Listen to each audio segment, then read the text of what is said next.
Setelah Gubernur Jawa Barat Deddy Mulyadi menghapuskan praktek pungutan liar atau pungli di Jembatan Cirahong, Kepala Desa setempat menyampaikan keberatannya.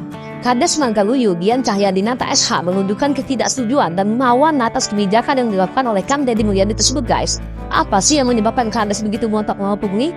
Ternyata penghasilannya luar biasa, guys. Setelah dihitung, setahun bisa 600 juta rupiah lebih.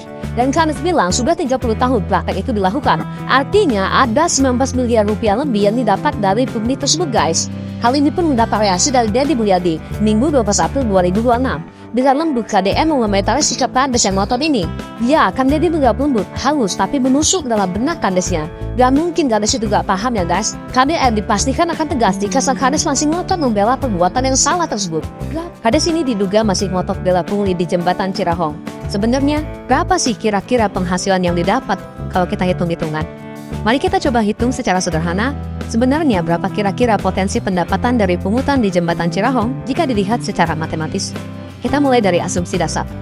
Misalnya, setiap motor yang lewat dikenai Rp1.000. Dalam 5 menit, kita asumsikan ada 10 motor yang lewat dari satu arah. Namun, agar lebih realistis, kita kurangi setengahnya. Anggap hanya 5 motor yang benar-benar memberi uang. Artinya, dalam 5 menit terkumpul Rp5.000 dari satu arah.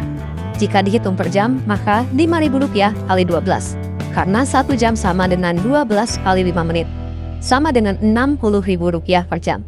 Lalu kita asumsikan aktivitas ini berlangsung sekitar 15 jam per hari. Maka Rp60.000 kali 15 sama dengan Rp900.000 per hari. Satu arah. Karena ada 2 arah, maka Rp900.000 kali 2 sama dengan Rp1.800.000 per hari. Jika dikalikan dalam sebulan, 30 hari.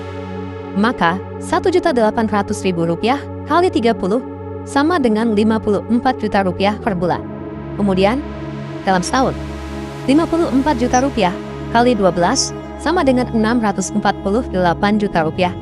Dan jika praktik ini berlangsung selama 30 tahun seperti yang Pak Kades bilang, maka Rp648 juta kali 30 sama dengan Rp19.440 juta.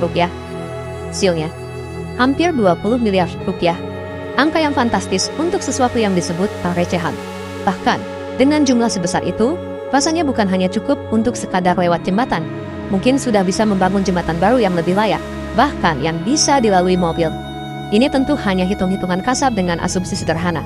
Namun setidaknya memberi gambaran bahwa praktik kecil yang dilakukan terus-menerus bisa menghasilkan angka yang sangat besar.